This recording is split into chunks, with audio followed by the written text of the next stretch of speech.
I'm a high school English teacher, and one of the things that that means is that even before the pandemic, I brought my work home with me. I come from a family of teachers who brought their work home with them. My father taught college English for over 35 years.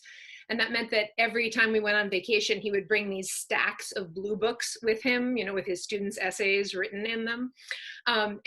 We would go on Thanksgiving to my great aunt's house in Montclair, New Jersey.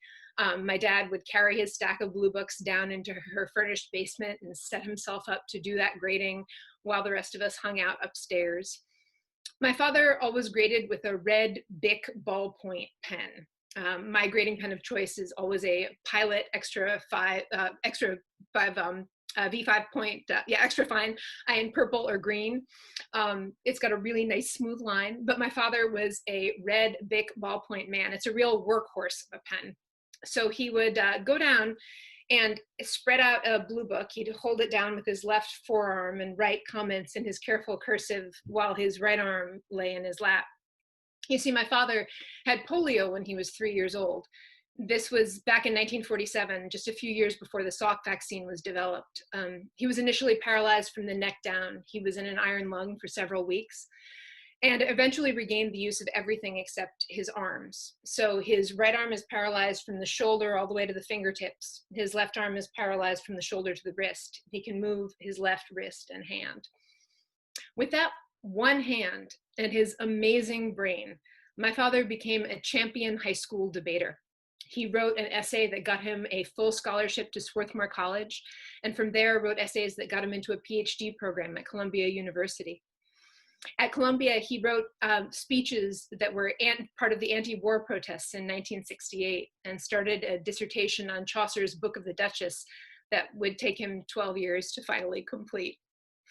With that one hand and his amazing brain, my father taught college English classes for over 35 years. He would grip his sleeve in his teeth in order to write on the chalkboard.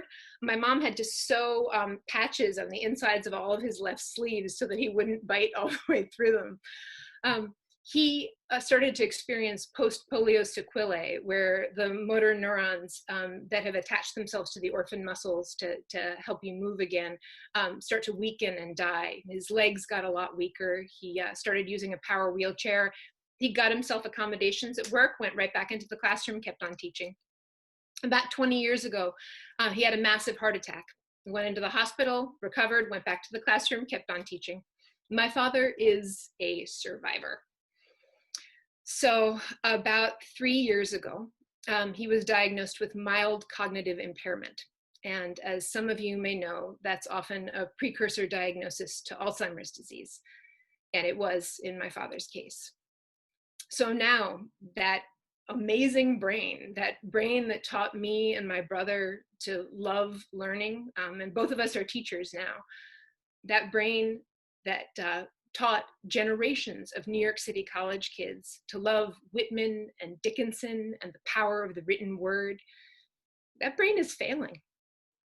One of his Alzheimer's delusions over the past year has been that he has to write a final exam.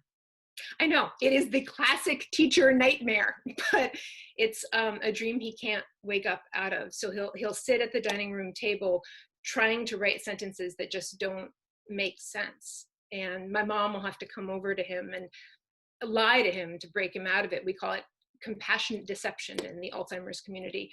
And she'll say, John, the provost called, it's okay, class has been canceled today, you can stop working right now.